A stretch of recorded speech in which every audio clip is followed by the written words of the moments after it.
Praise the lord. అందరికీ ప్రభువుని రక్షకుడైన యేసుక్రీస్తు వారి అతి శ్రేష్టమైన గొప్ప నామంలో హృదయపూర్వకమైనటువంటి ప్రత్యేకమైన వందనాలు తెలియజేస్తాను. అందరూ బాగున్నారా? ప్రతి ఒక్కరు బాగుండాలి. ప్రతిరోజు దేవుని స్తుతించాలి. అది దేవుని చిత్తము, దేవుని సంకల్పం. ఇదేనో కూడా పిల్లారా, ప్రభువుని స్తుతించే భాగ్యం ప్రభు మనకిచ్చాడు. దేవుని సన్నిధానంలో మన యొక్క హృదయాన్ని కుమ్మరించుకొని ప్రభువుని ఎప్పుడైతే మనం ఆరాధిస్తామో, స్తుతిస్తామో, ఘనపరుస్తామో, మహిమపరుస్తామో, అప్పుడు దేవుడు మన జీవితంలో అద్భుతాలు చేయడం ప్రారంభిస్తాడు. God will do miracles and wonders in our lives every day. But we must worship the Lord God Almighty. We must feel the presence of God in our hearts. ప్రార్థన చేసుకుందాం. దేవుని వాక్యాన్ని వినడానికి ముందుగా మహాపరిశుద్ధుడా, మహోన్నతుడా, ఘనమైన తండ్రి, ఈ దినం కొరకు వందనాలు, ఈ సమయం కొరకు వందనాలు. మా మధ్యలో సంచరిస్తున్న దేవుడు నాయన, మా కొరకు రక్తాన్ని కార్చిన దేవుడు, ప్రాణాన్ని పెట్టిన దేవుడు. దేవా, ఈ భూమి మీద తండ్రి నిన్ను ఘనపరిచినట్లుగా, మహిమపరిచినట్లుగా మా హృదయాలు, మా అంతరంగాలను దర్శిస్తూ ఉన్నావు తండ్రి. ఈ దినం కూడా నిన్ను ఆరాధించడానికి మమ్మల్ని ప్రేరేపిస్తూ ఉన్నావు. నిన్ను మహిమపరిచినట్లుగా, ఈ సన్నిధిలో ఆర్భటించినట్లుగా, కీర్తించి కొనియాడి ఘనపరిచినట్లుగా మా హృదయాలు, మా అంతరంగాలను ప్రభువా నీ శక్తితో నింపుతున్నందుకు స్తోత్రాలు. ఇంకా ఈ భూమి మీద ఎంతమంది అయితే బాధలో ఉన్నారు, కష్టాల్లో ఉన్నారు, నిందల్లో, అవమానాల్లో ఉన్నారు, అట్టి బిడ్డలందరూ దర్శించబడుదురు గాక. వారి హృదయాలు, వారి అంతరంగాలు దేవుని శక్తితో నింపబడును గాక. వారి జీవితాల్లో ఉన్నటువంటి దిగులు, చింత, వ్యాకులము, కృంగిపోయిన స్థితి, నలిగిపోయిన స్థితి, బాధ, దుఃఖము, కన్నీరు అంతా కూడా కొట్టివేయబడును గాక యేసు నామములో. ఇప్పుడే ఒక అద్భుతాన్ని ప్రకటిస్తూ ఉన్నాను తండ్రి. బలమైన నీ సన్నిధిని ప్రకటిస్తూ ఉన్నాను. దేవుని శక్తి ప్రతి బిడ్డను దర్శించును గాక. ఎవరెవరు ఎక్కడెక్కడ ఏ ప్రాంతాల్లో ఉన్నారు, ఆ దేశాల్లో, ఆ స్థలాల్లో, ఆ ప్రాంతాల్లో your presence God, your power, your strength, give them healing God and deliver them in the name of Jesus. ప్రతి ఒక్కరిని విడిపించును గాక ప్రభు. అద్భుతమైన కార్యాలు జరిగించును గాక. ఈ దినం కూడా మహిమ, ఘనత, ప్రభావాలు నీకే చెల్లిస్తూ దేవా, మాతో మాట్లాడి మహిమ పొందమని యేసు నామములో స్తుతించి, ప్రార్థించి, ఘనపరిచి వేడుకుంటున్నాము తండ్రి. Amen, amen. Praise the lord. హల్లెలూయా.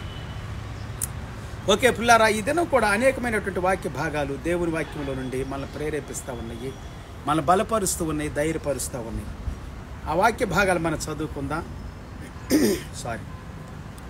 ఈ క్రిస్మస్ సందర్భంగా, ఓకే, క్రిస్మస్ అనేది డిసెంబర్ 25 అనేటువంటిది కొంతమంది డిసెంబరు 25 కాకుండా జనవరి 6న సెలబ్రేట్ చేస్తారని నేను విన్నాను. ఇంకా కొంతమంది నానా రకాలుగా, కొంతమంది అయితే సెలబ్రేటే చేయరు, చేయొద్దని చెబుతారు. కొంతమంది అయితే అసలు యేసుక్రీస్తు దేవుడే కాదని చెబుతారు. సరే, ఎనీహౌ ఏదేమైనప్పటికీ వాక్యాన్ని చదివే ప్రతి వ్యక్తి సత్యాన్ని గ్రహిస్తాడు. వాక్యం అనేటువంటిది యేసు ప్రభు మాట్లాడిన మాటల్లో ఉన్నటువంటి శక్తి కాబట్టి పరిశుద్ధాత్మ దేవుడు మనకు బోధ చేస్తాడు. వాక్యమే దేవుడై ఉన్నాడు కాబట్టి దేవుడు తను తాను బయలుపరుచుకుంటాడు. ఈ దినము దేవుడు ఎవరు అనేటువంటిది పిల్లరా మనం తెలుసుకోవాలనుకునే కుతూహల కంటే కూడా దేవుడు నాకు ఏం చేస్తాడు, నాకు ఏమై ఉన్నాడు, ఏం చేసాడు, ఇలాంటి మనం తెలుసుకోవటం చాలా మంచిది. దేవుని గురించి చాలామంది అన్వేషిస్తూ ఉన్నారు. దేవుడు ఎవరు అని చెప్పి, అసలు దేవుడు ఉన్నాడా లేడని చెప్పి, దేవుడు ఉంటే ఇవన్నీ చూస్తూ ఉన్నాడని చెప్పి. అవును పిల్లారా, దేవుడు మన హృదయాలలో, మన అంతరంగాలలో నివసించడానికి ఆయన ఎంతగానో ఇష్టపడుతూ ఉన్నాడు. చాలామందికి దేవుడు తెలియదు, నాకు కూడా తెలియదు. 86 సంవత్సరం వరకు, 86 సంవత్సరంలో దేవుడు నన్ను దర్శించాడు. సో దేవుడు దర్శనం నాకు కలిగింది కాబట్టి నేను ఈ దినం సువార్త ప్రకటించగలుగుతున్నాను, వాక్యాన్ని ప్రకటించగలుగుతున్నాను, ప్రతిరోజు మీ ముందు నిలబడగలుగుతున్నాను. అలాగే అనేకమైనటువంటి ప్రాంతాల్లో దేవుని వాక్యాన్ని ప్రకటిస్తూ ఉన్నాను. కొంచెం ఎర్లీగా నేను స్టార్ట్ చేస్తూ ఉన్నాను, ఎందుకంటే ప్రేయర్స్కి కొంచెం లేట్ అవుతూ ఉంటుంది. సో కాబట్టి ఈ లైవ్ ప్రోగ్రామ్ అయిపోయిన తర్వాత మళ్ళీ నేను ప్రేయర్స్కి వెళ్ళాల్సి వస్తుంది. సో అందుకని ఒక్కోసారి కొంచెం లేట్ అయినా పర్లేదని కొంచెం లేట్గానే చేస్తూ ఉన్నాను. ఏదేమైనప్పటికీ ఈ దినం దేవుని వాక్యంలో నుండి అద్భుతమైనటువంటి విషయాలు మనం ధ్యానం చేద్దాం పిల్లరా. లూకాసు సువార్తలో చాలా అద్భుతమైన విషయాలు ఉన్నాయి. నేను చెప్పుకుంటూ వస్తూ ఉన్నాను. లూకాసు సువార్త 1-2 అధ్యాయాలు, మత్తయి సువార్త 1-2 అధ్యాయాలు చాలా గొప్పగా యేసు ప్రభు జననం గురించి రాయబడింది. యేసు ప్రభు జన్మించాడా లేడా, యేసు ప్రభు ఎప్పుడు జన్మించాడు, ఎక్కడ జన్మించాడు, ఎందుకు జన్మించాడు, ఎవరికి జన్మించాడు, ఏ విధంగా జన్మించాడు, అవన్నీ కూడా మనం తెలుసుకోవాలంటే బైబిలే మన ప్రశ్నలన్నీ జవాబులాగా. దేవుని వాక్యం ఏం సెలవిస్తుందంటే సత్యాన్ని ఎవరైతే తెలుసుకుంటారో వారు సర్వసత్యంలోనికి నడిపించబడతారు. ముందు సత్యాన్ని తెలుసుకోవాలి. మనం సత్యాన్ని తెలుసుకోకుండా మనం సర్వసత్యంలోనికి నడిపించబడలేము. సో పరిశుద్ధాత్మ దేవుడు మన సర్వసత్యంలోకి నడిపిస్తాడు. ఇదేనో బైబిల్ గ్రంథంలో నుండి లూకాసు సువార్త 1వ అధ్యాయము 5వ వచనం చదువుతున్నాను. 1వ అధ్యాయము 1వ వచనం దగ్గర నుంచి చదువుదాము. అయితే ఈ వచనాలు నేను మీకు చదివిస్తాను, తర్వాత చదివిస్తాను ఇవి కూడా. అయితే బైబిల్ గ్రంథంలో నుండి కొన్ని వచనాలని కొన్ని అధ్యాయాల్ని ఈ దినం మనం చదవటానికి అంటే కొన్ని స్పెసిఫిక్గా కొన్ని అధ్యాయాలు చదివిస్తాను నేను. దానికి ముందు మనం లూకాసు వార్త 1వ అధ్యాయం 1వ వచనం దగ్గర నుండి ప్రారంభిద్దాం. ఈరోజు ఈ వాక్యం నుండి ప్రారంభించాలని నేను ప్రేరేపించబడ్డాను. ఉదయకాలం నేను ధ్యానం చేస్తున్నప్పుడు కొన్ని విషయాలు పరిశుద్ధాత్మ దేవుడు నాతో మాట్లాడుతున్నారు.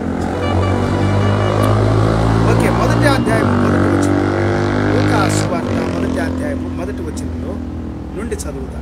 ఘనత వహించిన థెయోఫిలా, ఆరంభం నుండి కన్నులారా చూచి వాక్య సేవకులైన వారు, కన్నులారా చూచిన వాక్య సేవకులైనటువంటి వారు అని మొదలు పెడుతున్నాడు థెయోఫిలా. ఈయన గొప్ప వైద్యుడని దేవుని యొక్క వాక్యం చెబుతూ ఉంది, చరిత్ర కూడా చెబుతూ ఉంది. మరి అపోస్తలుడు పౌలు గారితో ఎంతగానో ఆయన పరిచయలు సహకరించాడని దేవుని వాక్యం మనకు తెలియజేస్తూ ఉంది. బైబిల్ గ్రంథం చదివితే, వాక్యాన్ని చదివితే పిల్లారా, వాక్యము మన జీవితాలని వెలిగిస్తుంది, వాక్యం మన జీవితాన్ని బలపరిచింది. వాక్యం చదవకుండా మనము వాక్యాన్ని తెలుసుకోలేము. అందుకే వాక్యాన్ని చదివిస్తూ ఉంటున్నా నేను. చదువుతూనే కొన్ని తప్పులు చెప్పేవాళ్ళు ఉంటారు, చదవకుండా చాలా తప్పులు చెబుతారు కొంతమంది. అందుకే కొంతమంది చదువుతూ చెబుతారు అని అంటారు. ఎస్, చూస్తూ చదువుతూ చెప్పటమే గొప్పది. నీ ఇష్టం వచ్చినట్టుగా చెప్పటం కాదు బైబిల్ అంటే. కథలో అయితే ఇష్టం వచ్చినట్టు చెప్పచ్చు, కానీ బైబిల్ గ్రంథాన్ని ఇష్టం వచ్చినట్టు చెప్పటానికి లేదు. వాక్యంలో ఏముందో అదే చెప్పాలి. దేవుని వాక్యం ఏం చెబుతా ఉందో దాన్నే చెప్పాలి. Praise the lord. అందుకే మనం చదవాలి. ప్రైజ్ ది లార్డ్, దేవుని స్తోత్రం. ఓకే, 2వ వచనం చదువుతా ఉన్నాం. ఆరంభం నుండి కన్నులారా చూచి వాక్య సేవకులైనటువంటి వారు, కన్నులారా చూచినటువంటి వారు అని చెబుతున్నాడు. ఘనత వహించినటువంటి థెయోఫిలా. Praise the lord. మనకు అప్పగించిన ప్రకారము మన మధ్యను నెరవేరిన కార్యములను గూర్చి వివరంగా వ్రాయుటకు అనేకులు పూనుకున్నారు అని అంటున్నారండి. వివరంగా రాయటానికి అనేకులు పూనుకున్నారు. ఓకే, 3వ వచనం. గనుక నీకు ఉపదేశింపబడిన సంగతులు నిశ్చయముగా జరిగినవని నీవు తెలుసుకొనుటకు వాటన్నిటినీ మొదట నుండి తరచి పరిష్కారముగా తెలుసుకొని ఉన్న నేనును నీ పేరట వాటిని గూర్చి వరుసగా రచించుట యుక్తమని యోచించి తిని. Praise the lord. నేను కూడా రాయాలని యోచించాను అని చెప్తూ ఉండట్లేరా. ఓకే, 5వ వచనం. యూదయా దేశపు రాజైన హేరోదు దినములలో అబియా సంతతిలోనున్న జకర్యా ఓసారి జక్కయ్య అని వెళ్తుందండి. జకర్యా అను ఒక యాజకుడుండెను. అతని భార్య అహరోను కుమార్తెలలో ఒకతే. ఆమె పేరు ఎలీసబేతు. ఓకే, ఇక్కడ జకర్యా ఉన్నాడు, అలాగనే ఎలిసబెత్ ఉంది. ఈమెను గురించి దేవుని వాక్యం సెలవిస్తుంది ఏంటంటే అతని భార్య అహరోను కుమార్తెలలో ఒకతే అని ఉంది. ఓకే, ఈ యొక్క అబియా అను ఒక యాజకుడు, అంటే హేరోద్ దినాల్లో అబియా తరగతిలోనున్న జకరియా అనేటువంటి ఒక వ్యక్తి, అబియా అనేటువంటి తరగతిలో, ఈ తరగతిని గురించి దేవుని వాక్యం ఏమని సెలవిస్తూ ఉందంటే పిల్లరా, నేను దాన్ని కూడా మీకు చదివించాలని ఆశపడుతూ ఉన్నాను. ఇప్పుడు మనం ఒక వాక్యంలోకి వెళదాం. మొదటి దినవృత్తాంతాలు 24వ అధ్యాయము 10వ వచనం. 7వది హక్కోజునకు, 8వది అబియాకు. ఇక్కడ ఈ 10వ వచనం చెబుతుంది మొదటి దినవృత్తాంతాలు, 1 Chronicles chapter 24 verse 10. We gone through Luke chapter 1 through 5. So ఇక్కడ అబియా కనబడతా ఉన్నాడు. ఇది దాదాపుగా 1000 సంవత్సరాల క్రితం జరిగిన చరిత్ర. దావీదు ఉన్నప్పుడు యాజకుల్ని ఎన్నుకున్నాడు లేవీల్లో నుండి. మరి మోషే, ఆ దినాల్లో అహరోను, వీళ్ళంతా కూడా లేవీల్లో ఉండి అహరోను యాజకుడిగా ఉన్నాడు. సో మధ్యలో కొంచెం గ్యాప్ వచ్చింది. మందసం అనేటువంటిది వేరే వేరే స్థలాల్లో ఉండిపోయింది. దావీదు రాజు అయిన తర్వాత మందసాన్ని మళ్ళా యెరూషలేము తీసుకురావటం జరిగింది. సో యాజకుల్ని నియమించటం, మందిరం కొరకు ఏర్పాటు చేయటం, ఇవన్నీ కూడా చకచకా జరిగిపోయింది. అయితే అప్పుడు యాజకుల్ని ఏర్పాటు చేసినట్టుగా ఒక్కొక్క గోత్రంలో నుండి, సో ఇక్కడ ఏమనుందంటే 7వది అంటే 24 వరుసలను ఎన్నుకున్నాడు అనమాట. ఇక్కడ బైబిల్ అదే చెబుతా ఉంది. హక్కోజునకు, 8వది అబియాకు అని ఉంది. ఓకే, దినవృత్తాంతాల్లో మనం మొదటి దినవృత్తాంతాల్లోనే 24వ అధ్యాయం 23, 24 2 అధ్యాయాలు స్పష్టంగా చెబుతా ఉన్నాయి. 18వ వచనం చదువుతాం. 23వ దేలాయాకు, 23వది దెలయ్యాకు, 24వది మయాజ్యాకు పడెను అని ఉంది అక్కడ. అయితే 19వ వచనం సెలవిస్తూ ఉంది, ఇశ్రాయేల్ అంటే 24 ఎన్నుకున్నారు వరుసలో, 24 వరుసలో. అయితే ఇతంది ఏ వరుస? 8వ వరుస అబియాకు అనేటువంటి అతంది. ఈ 8వ వరుసలో ఇతడు యాజకుడిగా వచ్చాడు. ఎవరు? జకరియా. అది 1000 సంవత్సరాల క్రితం ఇది. సో పిల్లలు, బైబిల్ గ్రంథము యేసుక్రీస్తు వారి యొక్క చరిత్రను గురించి, దేవుని వాక్యాన్ని గురించి, లేకపోతే ఇశ్రాయేల్ చరిత్రను గురించి ఏదో ఆషమాషగా రాల. నేను చెప్పుకుంటూ వస్తా ఉన్నా. 4000 సంవత్సరాల క్రితం, ఎప్పుడు? యేసు ప్రభు భూమి మీదకి రాకముందు అబ్రహాం ఉన్నాడు. అబ్రహాం దేవుడు ఎన్నుకున్నాడు. ఇస్సాకు, యాకోబు, ఆ తర్వాత మరి వారి యొక్క వంశంలో నుండి ఎవరు రచించి చేయవలసిన సేవా ధర్మము ఈలాగున ఏర్పాటు ఆయను అని 19వ వచనంలో. ఇశ్రాయేలీల దేవుడైన యెహోవా, ఎక్స్క్యూజ్ మీ 1 minute. ఓకే,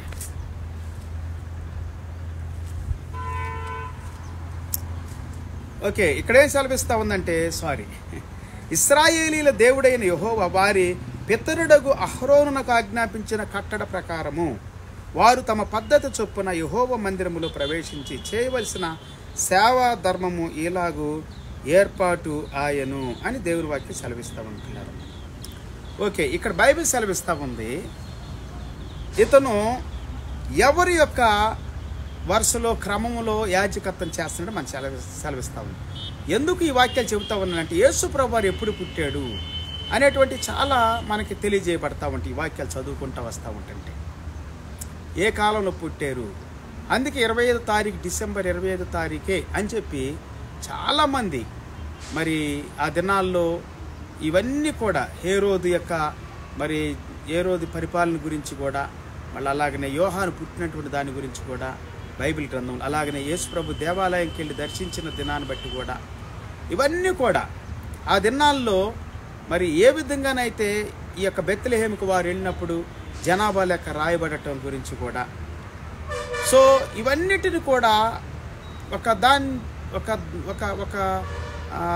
దగ్గరికి సమకూర్చి వాటిల్లో బాగా ధ్యానం చేసి, తర్వాత రోమా సామ్రాజ్యంలో కాన్స్టంటైన్ అతను, మరి దానికి ముందు ఈ దేవుని బిడ్డలందరూ కూడా కలిసి, ఇంకా చాలా చరిత్ర ఉంది, ఆ చరిత్ర గురించి ఎక్కువ చెప్పటం నేను ఇష్టపడతలేదు, ఎందుకంటే వాక్యం చదవాలి కాబట్టి.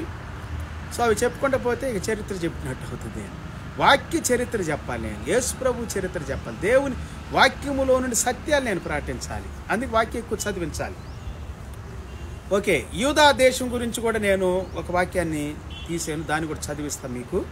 లూకాసు వార్త 1:39 వచ్చి సెలవిస్తూ ఉంది. ఆ దినముల యందు మరియ లేచి యూదా ప్రదేశంలోని కొండ సీమలోనున్న ఒక ఊరికి త్వరగా వెళ్ళి అని ఉంది ఇక్కడ. అయితే యూదా దేశంలో యూదాకి హేరోదు రాజుగా ఉన్నాడు అని మనం చదువుకున్నాం కదా 5వ వచనంలో. సో ఆ యెరూషలేములో ఆయన రాజుగా ఉన్నాడు. ఈ యూదా దేశం అనేటువంటి దాని గురించి కూడా దేవుని వాక్యం ఈ విధంగా సెలవిస్తూ ఉంది పిల్లారా. ఓకే, జకరియా ఇంటిలో ప్రవేశించి ఎలీసబెత్తుకు వందనము చేసెను అని వాక్యం సెలవిస్తూ ఉంది. సరే, ఇప్పుడు యెహోషువ గ్రంథం 20వ అధ్యాయం 7వ వచనంలో, అప్పుడు వారు నఫ్తాలీల మన్యములోని గల్లియాలో కేదేషును, ఎఫ్రాయిమీల మన్యమందలి షెకెమును, యూదా వంశస్థుల మన్యమందలి హెబ్రోనను, కిరియతర్బాను హెబ్రోను అనేటువంటి కిరియతర్బాన్ అనమాట. సో అని చెప్పి ఇక్కడ వాక్యం సెలవిస్తూ ఉంది పిల్లారా. వారి వారి ప్రాంతాల్లో వారి వారి ఏరియాలు ఈ యొక్క యాజకులందరూ కూడా, లేవీలందరికీ కూడా హెబ్రోన్ ప్రాంతాన్ని ఇచ్చారట, ఆ చుట్టుపక్కల ఆ యూదా ప్రాంతాన్ని. సో అందుకే ఈ జకరియా ఒకవేళ ఆ హిల్ కంట్రీ అని అంటే, ఆ కొండ ప్రాంతాల్లో అంటే, సీమ ప్రాంతాల్లో అంటే అక్కడ నివసించి ఉండవచ్చు. యూదా ప్రాంతం ఆ ప్రాంతాల్లో ఉంది, హెబ్రోను దగ్గర ఎక్కువగా. సో యెహోషువ గ్రంథం 21:8 వచనంలో, యెహోషువ 21:8 యెహోవా మోషే ద్వారా ఆజ్ఞాపించినట్లు ఇశ్రాయేలీయులు వంతు చీట్లు వలన ఆ పట్టణమును వాటి పొలములను లేవీలకిచ్చారని ఉంది ఇక్కడ వాక్యంలో. వారు యూదా వంశస్థుల గోత్రములోను షిమ్యోనీల గోత్రములోను చెప్పబడిన పేర్లు గల ఈ పట్టణములను ఇచ్చిరి. 10వ వచనం, అవి లేవీలైన కహాతీయుల వంశములలో అహరోను వంశకులకు కలిగినవి. ఏలయనగా మొదట చేతికి వచ్చిన వంతు చీటి వారిది. యూదా వంశస్థుల మన్యములలో వారికి కిరియతర్బా అనగా హెబ్రోనునిచ్చిరి. ఆ అర్బా అనాకు తండ్రి దాని చుట్టూనున్న పొలమును వారికి ఇచ్చిరి. ఓకే, ఇక్కడ నేను ఒక చరిత్రను కొంత చెప్పడానికి మీకు ఈ వాక్యం చదివించాను అంతే. ఈ యూదా ప్రాంతాలు, ఈ జకరియా ఉన్నటువంటి ప్రాంతాలు, ఎలిజబెత్ జకరియా ఉన్నటువంటి ప్రాంతాలు, ఆ ప్రాంతాల్లో వారు ఉంటూ ఇక్కడ సేవ చేయటానికి యెరూషలేముకి వచ్చాడు.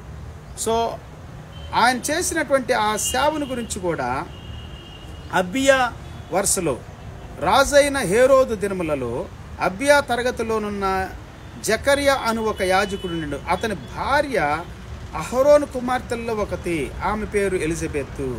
వీరిద్దరు ప్రభు యొక్క సకలమైన ఆజ్ఞల చొప్పునను న్యాయ విధుల చొప్పునను నిరపరాధులుగా నడుచుకొనుచు దేవుని దృష్టికి నీతిమంతులై ఉండిరి. దేవుని దృష్టికి వీరు నీతిమంతులుగా ఉన్నారంట పిల్లారా. ఇది చాలా ప్రాముఖ్యమైంది. ఒక కుటుంబము భార్య భర్త ఇద్దరు నీతిమంతులుగా ఉండాలి, యథార్థంగా ఉండాలి, పరిశుద్ధంగా ఉండాలి, పవిత్రంగా ఉండాలి. కుటుంబాన్ని దేవుని మార్గానికి అప్పగించుకోవాలి. వారిద్దరు కలిసి దేవుని సేవిస్తూ ఉన్నారని దేవుని వాక్యం సేవిస్తూ ఉన్నారు. చాలా అద్భుతమైన మాటలు జకరియా గురించి, ఎలిజబెత్ గురించి. ఇంకా ఏమనుందంటే, ఎలిజబెత్ గొడ్రాలైనందున వారికి పిల్లలు లేకపోయిరి, మరియు వారిద్దరు బహుకాలము గడిచిన వృద్ధులైరి. జకరియా తన తరగతి క్రమము చొప్పున దేవుని ఎదుట యాజక ధర్మము జరిగించుచూ ఉండగా, తన తరగతి చొప్పున యాజక ధర్మం జరిగిస్తూ ఉండగా, ఈ వాక్యం రాసి పెట్టకపోతే పిల్లారా, ఇంకా యేసు ప్రభు యొక్క జన్మను గురించినటువంటి విషయాలు ఇంకొన్ని లోతుగా తెలిసే కావు.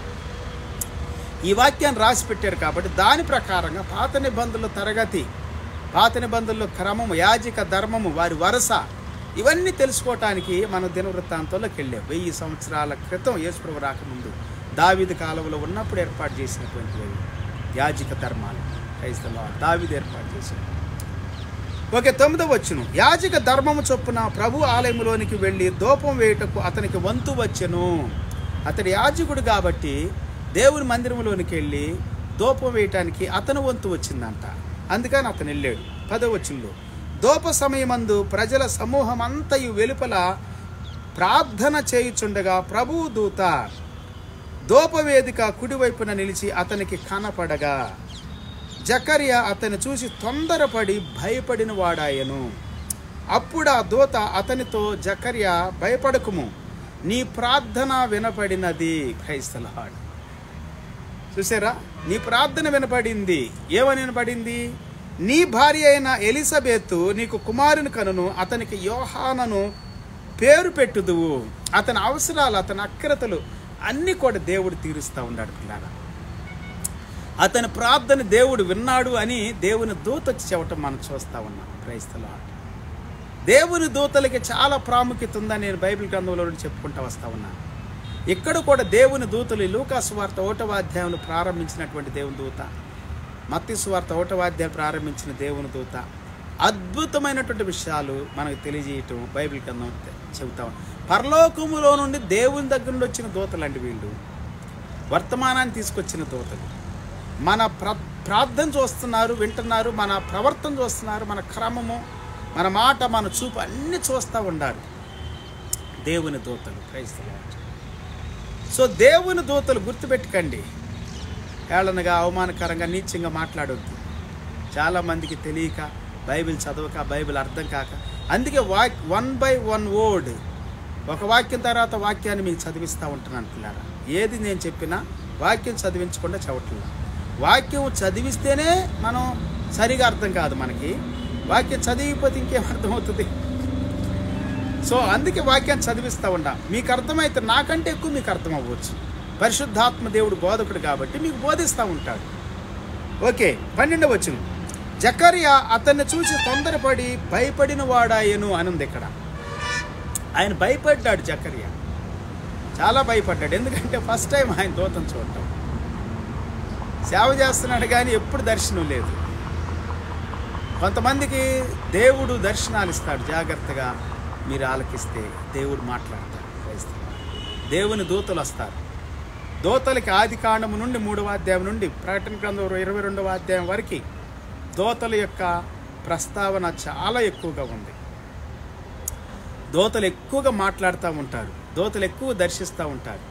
యేసు ప్రభు జన్మించిన దగ్గర నుండి, జన్మించక ముందు నుండి కూడా ఆయన కొరకు మార్గం సిద్ధపరచబడటానికి యోహానును పంపించిన దగ్గర నుండి కూడా దేవుడు, ఆయన చనిపోయి సమాధి చేయబడి తిరిగి లేచిన తర్వాత కూడా దేవుని దూతలు పనిచేస్తూ ఉన్నారు. క్రైస్తవ యేసు ప్రభు కోసం ఆయన ప్రార్థన చేస్తూ ఉన్నప్పుడు, ఆయన కొన్ని ప్రాంతాల్లోకి వెళ్ళినప్పుడు, క్రైస్తవ దేవుని దూతల యొక్క పని ఎక్కువగా చక్కగా వివరించబడతా ఉంది బైబిల్ గ్రంథంలో. ఓకే, ఇప్పుడు 13వ వచనం చదువుతా. వర్స్ 13. 13వ వచనం. అప్పుడు ఆ దూత అతనితో, జకర్యా భయపడకుము, నీ ప్రార్థన వినపడినది. నీ భార్య అయిన ఎలిజబెతు నీకు కుమారుని కనును, అతనికి యోహానని పేరు పెడతా. నీ భార్య కుమారుని కంటది. నీ ప్రార్థన వినపడింది కాబట్టి నీ భార్యకు గొప్ప దేవుని కృపావరం అనుగ్రహించబడింది. క్రైస్తవులు వాళ్ళు వృద్ధులు. ఒకప్పుడు మనం విన్నాం అబ్రహాము గురించి, శారాయి గురించి. పిల్లారు ఇక్కడ జకర్యా గురించి, ఎలిజబెత్ గురించి వింటున్నాం. వృద్ధులుగా ఉన్నప్పుడు దేవుడు దర్శించి కుమారుణ్ణి ఇస్తా ఉన్నారు. ఆ కుమారుడు యోహాను యేసు ప్రభు కొరకు మార్గాన్ని సిద్ధపరిచేటువంటి వ్యక్తిగా ఉన్నారు. 14 వచనం. అతడు ప్రభు దృష్టికి గొప్పవాడై ద్రాక్షారసమునైనను మద్యమునైనను త్రాగక తన తల్లి గర్భమున పుట్టినది మొదలుకొని పరిశుద్ధాత్మతో నిండుకొనిన వాడై ఇశ్రాయేలీయులలో అనేకులను ప్రభువైన వారి దేవుని వైపునకు త్రిప్పును. మరియు అతడు తండ్రుల హృదయములను పిల్లల తట్టునకును అవిధేయులను నీతిమంతుల జ్ఞానముననుసరించుటకును త్రిప్పి ప్రభు కొరకు ఆయత్తపడి ఉన్న ప్రజలను సిద్ధపరచుటకై ఏలియా యొక్క ఆత్మయు శక్తియు గలవాడై ఆయనకు ముందుగా వెళ్ళును గనుక నీకు సంతోషమును మహా ఆనందమును కలుగును. అతడు పుట్టినందున అనేకులు సంతోషింతురు అనెను. ఇక్కడ యోహాను గురించి చెబుతా. ఎంత పవిత్రంగా ఉంటాడు, ఎంత పరిశుద్ధంగా ఉంటాడు, ఎంత ఘనంగా గొప్పగా జ్ఞానంతో కలిగి ఉంటాడు, ఎంతగా దేవుని మహిపరుస్తాడు, దేవుని మార్గాలు ఎంతగా సిద్ధపరుస్తాడు. అనేటువంటి యోహాను గురించి చెప్పబడతాడు. నీ పిల్లల గురించి, నీ గురించి పిల్లారా దేవుడు మాట్లాడతాడు. అబ్రహాముతో ఇశ్రాయేలీలు 400 సంవత్సరాలు బానిసలుగా ఉంటారని పుట్టక ముందే చెప్పాడు. అదే నేను చెప్పుకొచ్చాను మీకు ఆదికాండం 15వ అధ్యాయంలో. పుట్టక ముందే 400 సంవత్సరాల చరిత్ర కూడా చెప్పాడు. నీ పిల్లలు పుట్టక ముందే, నువ్వు పుట్టక ముందే నీ గురించి సమస్తాన్ని ఎరిగిన దేవుడు. Praise the lord. యోహాను పుట్టక ముందే యోహాను గురించి చరిత్ర చెబుతూ ఉన్నాడు. Praise the lord. దేవునికి అసాధ్యమైంది ఏది లేదు పిల్లారు. అలాగనే యోహాను పుట్టాడు. పుట్టిన తర్వాత మరి ఏ విధంగా ఉంటాడు అని దేవుని దూత ద్వారా దేవుడు మాట్లాడాడు. అదే చెబుతూ ఉన్నాడు. ఓకే, 18వ వచనం చదువుదాం. జకర్యా, ఇది నాకెలాగూ తెలియను, నేను ముసలివాడను, నా భార్యయు బహుకాలం గడిచినది అని ఆ దూతతో చెప్పగా, దూత, నేను దేవుని సముఖమునందు నిలుచు గాబ్రియేలును. అద్భుతమైన మాట అండి ఇది. దూత ఏం చెబుతున్నారండి? నేను దేవుని సముఖమునందు నిలిచేటువంటి గాబ్రియేలును. Praise the lord. గాబ్రియేలు దూత అద్భుతమైన వర్తమానాలు అందించడం మనం చూస్తున్నాం. దేవుని దూతలు నీ కోసం పనిచేస్తారని నేను మాట్లాడాను నిన్న విషయాల్లో. దేవుని దూతలు మన కొరకు పనిచేస్తారు. దేవుని దూతలు మన కొరకు సహాయం చేయటానికి మనకు తోడుగా ఉంటారు, మనతో ఉంటారు, మనల్ని ఎప్పుడు చూస్తూ ఉంటారు. హల్లెలూయా. నేను గాబ్రియేలు దూతను, దేవుని సమూహంలో ఉన్నటువంటి గాబ్రియేలు దూతను, నీతో మాట్లాడుటకును ఈ సువార్తమానమును నీకు తెలుపుటకును పంపబడి తిని. దేవుని దూతలకే కాదు పిల్లారా, జకర్యాకు సువార్తమానం తెలియజేయబట్ట మనం చూస్తూ ఉన్నాం. హల్లెలూయా. దేవుని దూతలు సువార్తను తీసుకొని వస్తారు, మంచి వార్త మనకు తీసుకొని వస్తారు. వినండి, ఎదురు చూడండి, నీతిమంతులుగా పరిశుద్ధులుగా ఉండండి. Praise the lord. యథార్థంగా ఉండండి, నమ్మకంగా ఉండండి, పాపానికి శాపానికి దూరంగా ఉండండి. దేవుడు అద్భుతాలు చేస్తాడు. 20వ వచనం. మరియు నా మాటలు వాటి కాలమందు నెరవేరును, నీవు వాటిని నమ్మలేదు కనుక ఈ సంగతులు జరుగు దినము వరకు నీవు మాటలాడక మౌనివై ఉందువని అతనితో చెప్పెను. 21వ వచనం. ప్రజలు జకర్యా కొరకు కనిపెట్టుచుండి ఆలయమునందు అతడు ఆలస్యము చేసినందుకు ఆశ్చర్యపడిరి. అతడు వెలుపలికి వచ్చినప్పుడు వారితో మాట్లాడలేకపోయినందున ఆలయమునందు అతనికి దర్శనము కలిగినదని వారు గ్రహించిరి. అప్పుడు అతడు వారికి సంజ్ఞలు చేయుచు మోగవాడై, అతడు సేవ చేయు దినములు సంపూర్ణమైనప్పుడు తన ఇంటికి వెళ్ళెను. తను చేసే పరిచర్య అంతా, సేవ అంతా సంపూర్ణమైనప్పుడు ఇంటికి వెళ్ళిపోయాడు. ప్రజలు ఆశ్చర్యపోయారు. ప్రజలు దేవుని దర్శనం అతను కలిగిందని చెప్పి వారు తమలో తాము అనుకున్నారు, మాట్లాడుకున్నారు పిల్లారా. ఓకే, అద్భుతాలు ఇక్కడ జరిగినాయి. చాలా అద్భుతంగా దేవుని యొక్క కార్యాలు, దేవుని శక్తి, దేవుని ప్రభావము ప్రజలకు కూడా అర్థమైపోయింది పిల్లారా. 24వ వచనం. ఆ దినములైన పిమ్మట అతని భార్య ఎలిజబెత్ గర్భవతి అయి, మనుషులలో నాకుండిన అవమానమును తీసివేయుటకు నన్ను కటాక్షించిన దినములలో ప్రభు ఈలాగు చేసిననుకొని 5 నెలలు ఇతరుల కంట పడకుండెను. 26వ వచనం. 6వ నెలలో గాబ్రియేలను దేవదూత గలిలియాలోని నజరేతు ఊరిలో, 6వ నెలలో 5 నెలలు ఆమె ఎవరి కంట పడలేదు. దేవుని మహిమపరిచింది, దేవుడిని గణపరిచింది. దేవుడు నా అవమానాన్ని, నా దుఃఖాన్ని, నా హేళన అంతా తీసేసాడు అనుకుంది. దేవుని గణపరిచి. ఇలారా మీ అవమానం, మీ దుఃఖము, మీ హేళన, అపహాస్యం, నిందించబడటం, దూషించబడటం, మీరు కన్నీళ్లు కార్చటం, వేదన చెందటం దేవుడు చూస్తూ ఉన్నాడు. దేవుడు చూస్తున్నాడు, మీ జీవితాన్ని చూస్తున్నాడు. ఎలిజబెత్తును చూసినట్టుగా, జకర్యాను చూసినట్టుగా వారిని చూసిన దేవుడు నిన్ను చూస్తున్నాడు, నీ కుటుంబాన్ని చూస్తున్నాడు, నీ పిల్లల్ని చూస్తున్నాడు, నీ కార్యాలు చూస్తున్నాడు, నీ జీవితాన్ని చూస్తున్నాడు, నీ వేదన, దుఃఖం అంతా దేవుడు చూస్తున్నాడని గుర్తుపెట్టుకోవాలి. 26వ వచనంలో 6వ నెల వచ్చింది. గాబ్రియేలు దూత మరలా నజరేతులో ఉన్నటువంటి దావీదు వంశస్థుడైన యోసేపును ఒక పురుషునికి ప్రధానము చేయబడిన కన్యక యొద్దకు దేవుని చేత పంపబడెను. ఆ కన్యక పేరు మరియా. ఇక్కడ మరియ దగ్గరకు వచ్చాడు మళ్ళా గాబ్రియేలు దూత. అక్కడ అయిపోయింది, అక్కడ చేయాల్సిన సేవ అయిపోయింది. దేవుడు ఒక్కొక్కరి ఎడల ఏమేం చేయాలా ప్రణాళికలతో చేస్తాడు పిల్లారా. జకర్యాకి ఎలిజబెత్ చేయాల్సిన పని చేసేసాడు. ఇప్పుడు మరియకి యోసేపు చేయాల్సిన పనులు ఉండి ప్రైజ్ ది లార్డ్ ఇక్కడికి వస్తూ ఉన్నాడు. ఈమె ప్రదానం చేయబడిందని దేవుని వాక్యం. ఈ ప్రధానాన్ని గురించి కూడా చాలా సత్యాలు ఉన్నాయి, నానా రకాలుగా ఉంటాయి ఇశ్రాయేలు మధ్య ప్రధానాలు.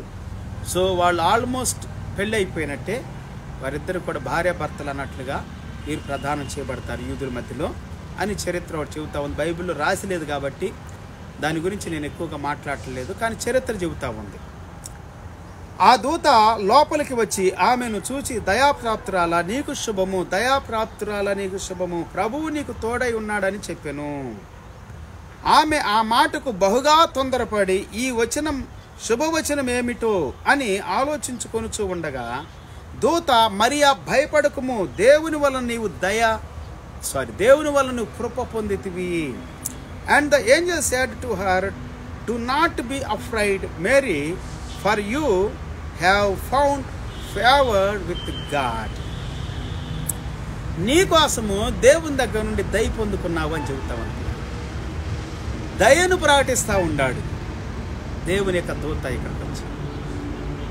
మరియా భయపడింది. నజరేతులో ఉండారు వీళ్ళు. నజరేతుకి యొక్క యోదయాకి యెరూషలేముకి లేకపోతే బెత్లెహేము దాదాపుగా 70 మైళ్ళు ఉంటుందని చెప్పాను నేను. 5 రోజుల ప్రయాణం. అయితే ఇక్కడికి ఈ మేరీ వస్తుంది. ఇంకా బైబిల్ చదువుకుంటే మనం 31 వచ్చి చదువుతాం. ఇదిగో నీవు గర్భము ధరించి కుమారుని కని ఆయనకి యేసు అని పేరు పెట్టుదువు, ఆయన గొప్పవాడై సర్వోన్నతిని కుమారుడు అనబడును. నువ్వు యేసు అని పేరు పెడతావని మరీతో చెబుతా ఉన్నాడు దేవుని దూత. అతడు సర్వోన్నతిని కుమారుడు అవుతాడు, గొప్పవాడవుతాడు అని చెబుతా ఉన్నాడు. Praise the lord. ప్రభువైన దేవుడు ఆయన తండ్రి అయిన దావీదు సింహాసనమును ఆయనకిచ్చును. ప్రభువైన దేవుడు దావీదు సింహాసనాన్ని ఆయనకిస్తాడు. దావీదుని గురించి అబ్రహాము, ఇస్సాకు, యాకోబుల దగ్గర నుండి దావీదు విషయంలో అన్నీ నేను చెప్పటం జరిగింది పిల్లారా. దావీదుతో దేవుడు ఏ విధంగా మాట్లాడాడు, అబ్రహాముతో, ఇస్సాకుతో, యాకోబుతో ఏ విధంగా మాట్లాడాడు. Praise the lord. వారితో మాట్లాడినటువంటి ఆ యొక్క మాటలను బట్టి, వాగ్దానాన్ని బట్టి, నిబంధనను బట్టి దేవుడు ఇశ్రాయేలీలకి ఆ దేశాన్ని ఇచ్చాడు. యూదా దేశాన్ని, ఇజ్రాయెల్ దేశాన్ని, కానాన్ దేశాన్ని. అలాగనే దావీదుతో మాట్లాడిన దాన్ని బట్టి సింహాసనాన్ని స్థిరపరుస్తానని మాట్లాడాడు. అలాగే యేసు క్రీస్తుని తన యొక్క వంశములో నుండి మరి ఈ భూమి మీదకి మానవుడిగా రావటానికి పంపించినట్లుగా దేవుని వాక్యం సెలవిస్తాం. తన కుమారుడు అన్నది బైబిల్లో. ఓకే, 33వ వచనం. ఆయన యాకోబు వంశస్థులను యుగయుగములు ఏలును, ఆయన రాజ్యము అంతము లేనిదై ఉండునని ఆమెతో చెప్పాను. అందుకు మరియా నేను ఏమంటుందండి, నేను పురుషుని ఎరుగని దాననే,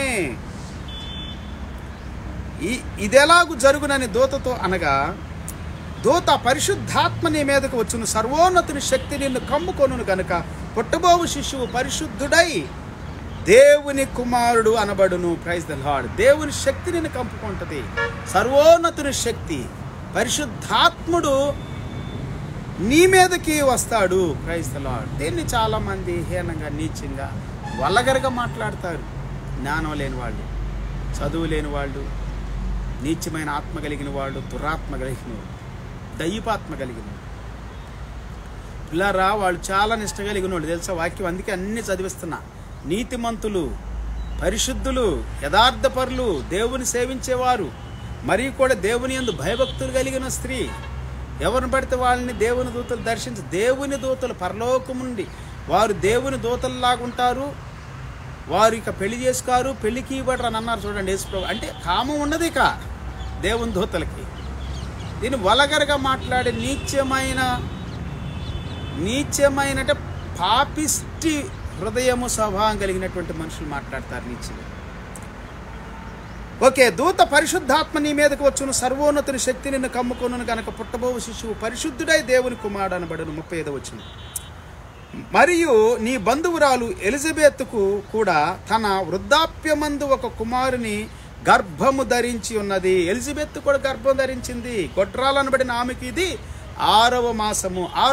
దీనిని బట్టి 6వ మాసం అని చెబుతున్నారు చూడండి. దీనిని బట్టి 14 భక్తులు, బిషప్పులు, దేవుని బిడ్డలు అంతా కూర్చొని అద్భుతంగా వాళ్ళు డిసెంబర్ 25నే పుట్టాడు యేసు ప్రభు అని నిర్ధారించారంటండి. అది కరెక్ట్ అని నేను చెప్పట్లేదు. అలా చేశారు అని చరిత్ర చెబుతూ ఉంది ఈ వాక్యాలను బట్టి. అబియా క్రమంలోను తరగతిలోను అలాగనే ఈ యొక్క మరి 6 నెల అనేటువంటి ఈ మాటను బట్టి ఇవి చాలా ఉండయి. అవన్నీ చెప్పడానికి నేను వాక్యం చదవాలని ఆశపడతా ఉన్నా. 37 వచ్చింది. దేవుడు చెప్పిన ఏ మాట అయినను నిరర్ధకము కానేరదని ఆమెతో చెప్పెను. అందుకు మరియా, ఇదిగో ప్రభు దాసురాలను, నీ మాట చొప్పున నాకు జరుగును గాక అనెను. అంతటా దూత ఆమె యొద్ద నుండి వెళ్ళెను. ఆ దినముల యందు మరియా లేచి యూదా ప్రదేశములోని కొండ సీమల్లోనున్న ఒక ఊరికి త్వరగా వెళ్ళి జకర్యా ఇంటిలో ప్రవేశించి ఎలిజబెత్తుకు వందనము చేసెను. ఇదే నేను చదివించాను మీకు యెహోషువ గ్రంథంలో ఉన్నటువంటి దాన్ని. ఈ హెబ్రోన్ ప్రాంతాల్లో ఆ చుట్టుప్రక్కల ఈ యొక్క బెత్లెహేము వరకు ఉండేటువంటి ఆ మార్గాల్లో ఆ ప్రాంతాల్లో ఉంటుందని చెప్పి మరి దీని గురించి చరిత్ర చెబుతూ ఉంది. సో కాబట్టి ఈ ఊరి పేరు అక్కడ రాయలేదు, కానీ ఒక ఊరికి వెళ్ళినని ఉంది. సో కొన్ని వాక్యాలు కొన్ని దేవుడు రాసి పెట్టలేదు, దాన్ని మనమే ఆలోచన చేయాలి. సో కాబట్టి పిల్లారా, నేను దాన్ని కొంచెం ఆలోచన చేసినప్పుడు ఆ యెహోషువ గ్రంథంలో నాకు కనిపించింది. అందుకే మీకు యెహోషువ గ్రంథాన్ని నేను తెలియజేయటం జరిగింది. యెహోషువ గ్రంథంలో నేను ఏం చెప్పానంటే మీకు ఎక్కడ అది ఓకే యెహోషువ గ్రంథం 21వ అధ్యాయము 8వ వచనంలోను అలాగనే 20వ అధ్యాయము 7వ వచనంలోను ఈ వాక్యాలు మనకి తెలియజేయబడతా ఉన్నాయి. ఇంకా తర్వాత మీరు చదువుకుంటే చాలా వాక్యాలు మన కంటిన్యూ చదవండి. ఆ వాక్యాలు కంటిన్యూ చదివితే మీకు తెలియజేయబడుతుంది. ఓకే, వాక్యాన్ని చదువుకుందాం. ఎలిజబెత్ మరి యొక్క వందనమును వినగానే ఆమె గర్భంలోని శిశువు గంతులు వేసెను. అంతటా ఎలిజబెత్ పరిశుద్ధాత్మతో నిండుకునేది బిగ్గరగా ఇట్లనెను, నీవు ఆశీర్వదించబడిన దానవు, నీ గర్భఫలమును నీవు ఆశీర్వదించబడిన దానవు అని అంటుంది. ఎవరిని చూసండి? మరియమ్మను చూసి. వీళ్ళు బంధువులేనని చరిత్ర చెబుతా ఉంది, వాక్యం కూడా చెబుతా ఉంది బంధువులని. ఓకే, నా ప్రభు తల్లి నా యొద్దకు వచ్చుట నాకెలాగూ ప్రాప్తించెను. నా ప్రభు తల్లి నా యొద్దకు రావటం, యేసు ప్రభువుని ఆమె కనబోతుందని ఎలిజబెత్కు కూడా పరిశుద్ధాత్మలు తెలిసిపోయింది. ప్రైజ్ ది లార్డ్, హల్లెలూయా. దేవుని దూత చెప్పటమే కాదు పిల్లారా, పరిశుద్ధాత్ముడు కూడా తెలియజేస్తున్నాడని వాక్యాలు మనకు తెలియజేయబడతా ఉంది. నా ప్రభు తల్లి నా యొద్దకు వచ్చుట నాకు ఎలాగూ ప్రాప్తించెను. ఇదిగో నీ శుభవచనము నా చెవిన పడగానే నా గర్భంలోని శిశువు ఆనందముతో గంతులు వేసెను. ప్రభువు ఆమెకు తెలియజేయించిన మాటలు సిద్ధించును గనుక నమ్మిన ఆమె ధన్యురాలు అనెను. క్రైస్తవ. అప్పుడు మరియా ఇట్లని, నా ప్రాణము ప్రభువుని గనపరుచుచున్న మరియా చెబుతా ఉంది మన మాటలు ఇక్కడ. నా ప్రాణము ప్రభువుని గనపరుస్తూ ఉంది. ఆయన తన దాసురాలి దేనస్థితిని కటాక్షించెను. నా ఆత్మ నా రక్షకుడైన దేవుని యందు ఆనందించెను. Praise the lord. 49 వచనం. సర్వశక్తిమంతుడు నాకు గొప్ప కార్యములు చేసెను గనుక ఇది మొదలుకొని అన్ని తరముల వారును నన్ను ధన్యురాలని అందురు. ఆయన నామము పరిశుద్ధము. ఆయనకు భయపడు వారి మీద ఆయన కనికరము తరతరములు ఉండును. ఆయన తన బాహువుతో పరాక్రమము చూపెను. వారి హృదయముల ఆలోచన విషయమై గర్విష్ఠులను చెదరగొట్టెను. సింహాసనము నుండి బలవంతులను పడద్రోసి దీనులను ఎక్కించెను. ఆకలి కొనిన వారిని మంచి పదార్థములతో తృప్తిపరిచి ధనవంతులను వట్టి చేతులతో పంపివేసెను. వావ్, ఎంత చక్కని మాటలండి, ఎంత అద్భుతమైనటువంటి మాటలు. ఘనుల గురించి, ధనవంతుల గురించి, జ్ఞానవంతుల గురించి చెప్పుకుంటూ వస్తా, పేదల గురించి, దరిద్రుల గురించి మాట్లాడుకుంటూ వస్తా, దేవుని గురించి, దేవుడు ఎంత గొప్పవాడు, ఎంత శక్తిమంతుడో బలవంతుడో చెప్పుకుంటూ వస్తుందండి. అబ్రహామునకును అతని సంతానమునకును యుగాంతము వరకు తన కనికరము చూపి జ్ఞాపకము చేసుకొందునని మన పితరులతో సెలవిచ్చినట్టు ఆయన తన సేవకుడైన ఇశ్రాయేలునకు సహాయము చేసెను. 56 వచనం. అంతటా మరియా ఇంచుమించు 3 నెలలు ఆమెతో కూడా ఉండి పిమ్మట తన ఇంటికి తిరిగి వెళ్ళి 3 నెలలు ఉందంట అండి. అంటే 9 నెలలు వచ్చేసినాయి అప్పటికి. అంటే కాన్పుకు దగ్గరకు వచ్చేసేసింది ఎలిజబెత్. ఈ 3 నెలలు కూడా మరియమ్మలో ఉన్నటువంటి మరి యేసు ప్రభు పెరుగుతామని వాళ్ళు ఏమేమి మాట్లాడుకున్నారో ఇంకా 3 నెలలు రాయిసిపెట్టలే అక్కడ. కానీ గొప్పగా దేవుని స్తుతించారు. కొన్ని విషయాలు మాత్రమే రాయబడి వాడు అంతగా దేవుని స్తుతించారు. ప్రతిరోజు దేవుని బిడ్డలు కలుసుకోవాలి పిల్లారా.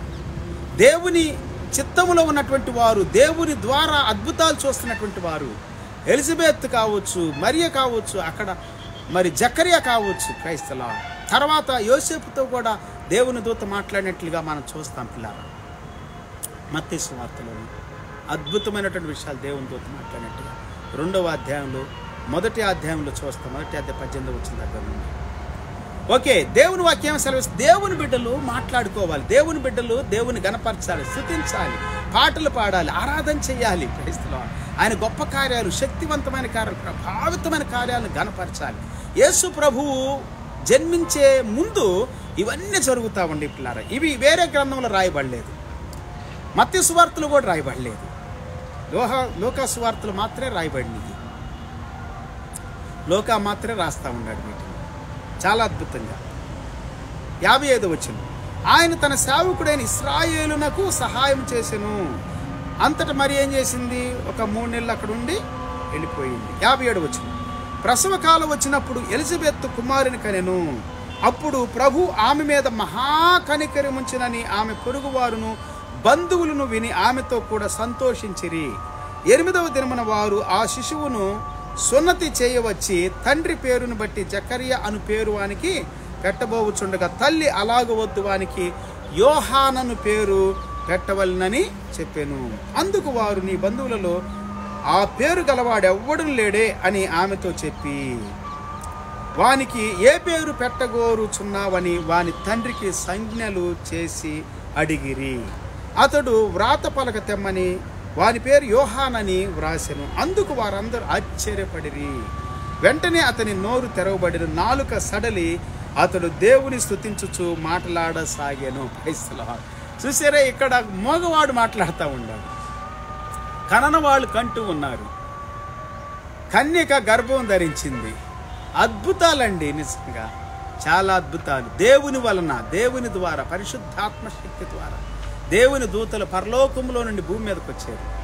అనేకమైన విషయాలు మాట్లాడటం, అలాగే ప్రజలు ఎంతోమంది దేవుని బిడ్డలు ఆశ్చర్యపోయే రీతిగా అక్కడ ప్రార్థనలు, స్తుతులు, స్తోత్రాలు, వందనాలు, దేవుని హెచ్చించటం, ఘనపరచటం, అద్భుతమైన విషయాల్ని మనం చూస్తూ ఉన్నాం పిల్లారా. దేవునికి స్తోత్రాలు. అందును బట్టి వారు చుట్టుప్రక్కల కాపురమున్న వారందరికీ భయము కలిగెను. ఆ సంగతులన్నీ యూదా కొండ సీమల యందంతటా ప్రచురమాయను. 66వ వచనం, ప్రభు హస్తం అతనికి తోడై ఉండెను గనక ఆ సంగతులను గూర్చి వినిన వారందరూ ఈ బిడ్డ ఎలాంటి వాడగును అని వాటిని మనసులో ఉంచుకొనిరి. 67వ వచనం, మరియు అతని తండ్రి జకరియా పరిశుద్ధాత్మ పూర్ణుడై ఇట్లు ప్రవచించెను, ప్రభువైన ఇశ్రాయేలు దేవుడు స్తుతింపబడును గాక. ఆయన తన ప్రజలకు దర్శనమిచ్చి వారికి విమోచన కలుగు చేసెను. తన సేవకుడైన దావీదు వంశమునందు మన కొరకు రక్షణ శృంగమును అనగా మన శత్రువుల నుండి, మనలను ద్వేషించు వారందరి చేతి నుండి తప్పించి రక్షణ కలుగు చేసెను. రక్షణ కలుగు చే దేవుడు అని చెబుతా ఉన్నాడు. ఇప్పుడు నోరు తెరిచి మోగవాడు మాట్లాడుతూ, సంవత్సరం పట్టింది కదండి, దాదాపుగా 10 నెలలు అనుకున్నాం. సరే, అక్కడ ఎంతకాలం చేసాడో తెలియదు కానీ కాలం తీరిపోయింది, అతను సేవ చేసే కాలము. సో దీనిని గురించి ఆయన ఆది నుండి తన పరిశుద్ధ ప్రవక్తల నోట పలికించెను. ఆయన మన పితరులను కరుణించుటకును తన పరిశుద్ధ నిబంధనను అనగా మన తండ్రి అయిన అబ్రహాముతో తాను చేసిన ప్రమాణమును జ్ఞాపకము చేసుకొనుటకును, దేవుని గురించి, ప్రమాణాన్ని గురించి, నిబంధనల గురించి, దేవుని యొక్క పరిశుద్ధమైనటువంటి సన్నిధిని గురించి మాట్లాడుతూ ఉన్నాడండి జకరియా. మనము శత్రువుల చేతిలో నుండి విడిపించబడి మన జీవిత కాలం అంతయు నిర్భయులమై ఆయన సన్నిధిని పరిశుద్ధముగాను నీతిగాను ఆయనను సేవింపను అనుగ్రహించుటకును ఈ రక్షణ కలుగజేసెను. 77వ వచనం, మరియు ఓ శిశువా, నీవు సర్వోన్నతిని ప్రవక్తవనబడుదువు. మన దేవుని మహావాత్సల్యమును బట్టి వారి పాపములను క్షమించుట వలన తన ప్రజలకు రక్షణ జ్ఞానము ఆయన అనుగ్రహించున్నట్లు ఆయన మార్గములను సిద్ధపరచుటకై నీవు ప్రభువునకు ముందుగా నడుతువు. తన కుమారుడు గురించి మాట్లాడుతూ ఉన్నాడు. ప్రభువునకు ముందు నడుస్తావని చెబుతామన్నాడు. పరిశుద్ధాత్మతో నింపబడినప్పుడే ప్రవచనాలు వస్తాయండి. జరగబోయే చెబుతారు, జరిగినవి చెబుతారు, మంచివి చెబుతారు, శ్రేష్టమైనవి, మేలు. అబద్ధ ప్రవచనాలు ఉంటాయి, కొంతమంది నమ్మద్దు. ప్రవచనం అనగానే దొంగలు ఉండారు. సీఎం గారు కేసీఆర్ గారు గెలుస్తారని అన్నారు, ఆయన ఓడిపోయాడు. అబద్ధాలు చెబుతారు కొంతమంది. ఇట్లా చాలా చెప్పారు. నీకు మగపిల్లోడే పుడతాడని అంటారు, ఆడపిల్ల పుడుతుంది. ఆడపిల్ల పుడితే మగపిల్లోడు పుడితే ఏముంది? గెలుపులు ఓటములు ఎవరుండాలి ఎవరు పోవాలని దేవుని చిత్తంలో ఉంటుంది. సరే, కొన్ని దేవుడు బయలుపరుస్తాడని చెబుతున్నా నేను. వాస్తవాలు నిజంగా బయలుపరిస్తే చెప్పండి. దేవుని స్తోత్రం.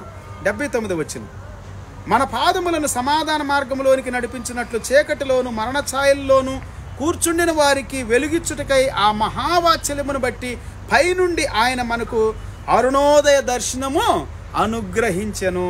శిశువు ఎదిగి ఆత్మీయందు బలం పొంది ఇశ్రాయేలునకు ప్రత్యక్షమగు దినము వరకు అరణ్యములో ఉండెను. 80 వచనాలు మనకు కనబడతామని పిల్లరా 1వ అధ్యాయంలో. ఈ 80 వచనాలు మనం చదువుకున్నాం. దేవుని స్తుతించండి. ఎవరిలాగా? జకర్యాలాగా, ఎలిజబెత్ లాగా, మరియాలాగా, దోతలాగా. దేవుని స్తోత్రం. హల్లెలూయా. అద్భుతమైనటువంటి విషయాలు ఇదేనా మనం విన్నాం. ప్రజలు కూడా దేవుని స్తుతించారు. హల్లెలూయా. సో పిల్లారా, దేవుని వాక్యాన్ని వినండి, దేవుని గణపరచండి. యేసు ప్రభు ఈ భూమి మీద జన్మించాడు అనటానికి ఈ వాక్యాలు కూడా నిదర్శనం. ఆ దినాల్లో వాళ్ళు ఉన్నటువంటి ఆ పరిస్థితుల్ని గమనించి యేసు ప్రభు ఈ దినాల్లోనే జన్మించి ఉండొచ్చు. హేరోదు రాజు కూడా ఉన్నాడు కాబట్టి ఆ రాజు ఎప్పుడు పరిపాలన చేశాడు అనేటువంటి విషయాలు కూడా గమనించి, మరి యోహాను కూడా తీసుకెళ్ళి ఉంటారు కదా, సున్నతి చేసేటప్పుడు దేవాలయం తీసుకెళ్ళి ఉంటారు, తర్వాత కూడా తీసుకెళ్ళి ఉంటారు క్రైస్తవులు. 33 దినాలు కడగా ఉండాలి కదా మగపిల్లడు పుడితే, ఫస్ట్ బార్న్కి, మొదటి కుమారుడికి. సో అలాగా మరి యేసు క్రీస్తుని కూడా తీసుకెళ్లారు కదా దేవాలయానికి. ఇవన్నీ ఆల్ టుగెదర్ యేసు ప్రభు డిసెంబర్ 25నే జన్మించి ఉండొచ్చు అనేది ఒక అంచనా పిల్లలు, అంతే. కానీ యేసు ప్రభు ఎప్పుడు జన్మించాడని బైబిల్లో రాయబడలేదు. మనం యేసు ప్రభు జన్మను గురించి కాదు, కానీ చాలామంది అంటారు యేసు ప్రభు చెప్పలేదు, శిష్యులు చెప్పలేదు. అసలు వాళ్ళు ఉంది ఎప్పుడు 100 సంవత్సరాల లోపే.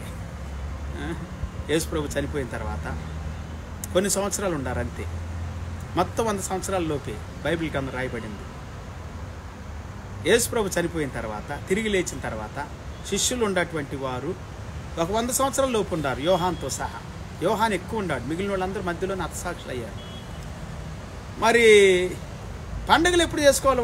వాళ్ళు అసలు ఎప్పుడు శ్రమల్లో ఉండారు, కష్టాల్లో ఉండారు, హింసల్లో ఉండారు. పండుగలు ఏం చేసుకుంటారు? కాన్స్టంటైన్ వచ్చిన తర్వాత లీగల్గా ప్రకటించబడ్డది. ఆ తర్వాత పండుగలు వచ్చినాయి ఎక్కువగా. రహస్యంగా చేసుకున్నారు అంతకుముందు కూడా కొంతమంది. 100 సంవత్సరాల తర్వాత 300 సంవత్సరాల లోపు, తర్వాత 300 సంవత్సరాల తర్వాత బహిరంగంగా పండుగలు చేసుకుంటారు. ఇప్పుడు ప్రపంచం అంతా ఆరాధన చేస్తారు. ఎనీహౌ యేసు ప్రభు జన్మించాడని మనం ప్రకటించాలి పిల్లరా. ఆయన శ్రమ నొందాడని ప్రకటించాలి. ఆయన చనిపోయి సమాధి చేయబడి తిరిగి లేచాడని ప్రకటించాలి. పరలోకానికి వెళ్ళాడని, పరలోకం తిరిగి వస్తాడని ప్రకటించాలి. Praise the lord. ఆయన రక్తం కార్చాడంటే ఆయన జన్మించాడని కూడా ప్రకటించాలి. శరీరధారిగా వచ్చాడని నమ్మని ప్రతివాడు క్రీస్తు విరోధి. నమ్మాలి, ప్రకటించాలి.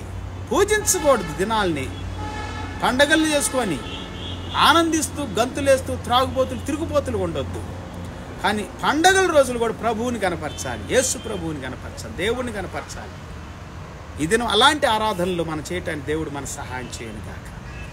ప్రార్థన చేసుకుందాం. మహాపరిశుద్ధుడా, గనుడా, వందనాలు, స్తుతులు, స్తోత్రాలు. ఈ సన్నిధిలో నీ కృపలో మమ్మల్ని వర్ధిలింప చేయండి, బలపరచండి. నీ జ్ఞానంతో, శక్తితో, బుద్ధితో మమ్మల్ని నింపండి. సత్యాలు గ్రహించినట్లుగా, ఆశ్చర్యకార్యాలు గ్రహించినట్లుగా, గొప్పవి ఉన్నతమైనటువంటి నీ విషయాలను మేము తెలుసుకున్నట్లుగా బలపరచండి. ఈ దిన వాక్యం ఉన్న ప్రతి బిడ్డను, వారి కుటుంబాలు దీవించండి. ఎవరి కష్టం, ఎవరి బాధ ఏ విధంగా ఉందో, ఏ లెవెల్లో ఉందో మాకు తెలియదు నాయన. సమస్తాన్ని ఎరిగిన దేవుడు, వారి అవసరాల అక్రతలన్నీ మహిమలో తీర్చమని, దురాత్మ, దైపాత్మ, చీకటాత్మ, అపవిత్రాత్మ శక్తులన్నీ యేసు నామములో గద్దిస్తూ మహిమ ఘనత నీకే చెల్లిస్తూ సమయ దినం కొరకు వందనాలు, స్తుతులు, స్తోత్రాలు చెల్లిస్తూ మా ప్రభువును, మా రక్షకుడైన యేసు నామములో మా దేశము, మా రాష్ట్రాలను దీవించమని, ఆశీర్వదించమని, మా యొక్క నాయకులను ప్రభు, అధికారులను ప్రభు అందరిని దీవించమని ప్రార్థిస్తూ ఉన్నా. ఆశీర్వదించమని వేడుకుంటున్నా. తల్లిదండ్రులు, బంధువులు, స్నేహితులు, రక్త సంబంధులు ప్రతి ఒక్కరిని ఆశీర్వదించండి, దీవించండి. ఈ దినం బాధలు, కష్టములు, నిందలు, అవమానాలున్న ప్రతి బిడ్డను ఆశీర్వదించండి, దీవించండి, విడిపించండి నాయన. బలపరిచి ధైర్యపరచండి. ఈ యొక్క పండగ దినాల్లో ప్రభువా వాతావరణాన్ని నాయన చక్కగా కలిగి ఉండటానికి, మంచి వాక్యాన్ని, ఆరాధన, స్తుతులు, స్తోత్రాలు కలిగి ఉండటానికి, నిన్ను గణపరచడానికి దీవించి మహిమ పొందమని ప్రార్థిస్తూ, సమస్త మహిమ ఘనత నీకే చెల్లిస్తూ, ఈ సమయ దినం కొరకు వందనాలు, స్తుతులు, స్తోత్రాలు చెల్లించి మా ప్రభువును, మా రక్షకుడైన యేసు నామములో స్తుతించి ప్రార్థించి వేడుకుంటున్నాం తండ్రి. ఆమేన్. తండ్రి అయిన దేవుని ప్రేమ, యేసయ్య కృప, పరిశుద్ధాత్మ సన్నిధి సహవాసం ఇప్పుడు ఎల్లప్పుడు సదాకాలం ప్రభురా అక్కడ వరకు మనకి, మన కుటుంబాలకి సదాకాలం తోడే ఉండి నడిపించును గాక. Amen. Praise the lord. God bless you. అందరికి ప్రభు పేరిట హృదయపూర్వక వందనాలు. తిరిగి మనం కలుసుకునేంత వరకు ప్రభు కృప మనకి, మన కుటుంబాలకు తోడే నడిపించును గాక. Have a good day and wonderful day. See you some time in God's will. Until then, take care. God bless you. Praise the Lord. Hallelujah.